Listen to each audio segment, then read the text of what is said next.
দিল্লিতে হচ্ছে AI summit, যার প্রধান উদ্দেশ্য হচ্ছে এআইকে কিভাবে মানব কল্যাণে আরও ভালোভাবে ব্যবহার করা যায়।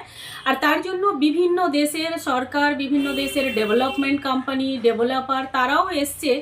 যেখানে আমাদের গালগোটিয়া ইউনিভার্সিটি চায়নার তৈরি একটি রোবটকে নিজেদের বলে চালিয়ে দেওয়ার চেষ্টা করে, পরে কিন্তু সেটা ধরা পড়ে এবং আন্তর্জাতিক ক্ষেত্রে ভারতকে নিয়ে অনেক হাসাহাসি হয়। তো এখানে প্রশ্ন হচ্ছে যে ভারত কেন আমেরিকা বা চায়নার থেকে অনেকটা বেশি পিছিয়ে ডেভেলপমেন্টের দিক থেকে? ভারতে তো ট্যালেন্টের অভাব নেই, কারণ আমরা তো জানি পড়েগা ইন্ডিয়া তো বাড়েগা আমেরিকা। আমাদের দেশের সব ট্যালেন্ট তো ওখানে গিয়ে বসে আছে, আর এখানে আমরা কি করছি?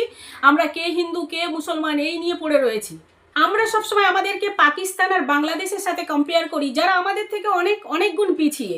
কিন্তু সেখানে আমরা কেন আমাদেরকে আমেরিকা বা চায়নার সাথে কম্পেয়ার করি না, যারা আমাদের থেকে অনেক গুণ এগিয়ে টেকনোলজিতে? কারণ আমরা রিসার্চ অ্যান্ড ডেভেলপমেন্টে খরচা করি না, আমরা খরচা করি কিভাবে ইলেকশনের রেস জিতে যায়, কিভাবে ভাতা দিয়ে মানুষের বুক বন্ধ করে ভোটটা নেওয়া যায়। আর যেটুকু ট্যালেন্ট বেঁচে আছে সেটা হচ্ছে ভিআইপি কালচারের চক্করে নিচে নেমে যাচ্ছে। এই এআই সামিটে দেখুন না, যারা এসছে ডেভেলপার বা হচ্ছে স্টার্ট আপ কোম্পানি, তাদের প্রোডাক্ট চুরি হয়ে যাচ্ছে, তাদের খাওয়ার জল নেই, তারা খাবার খেতে পাচ্ছে না।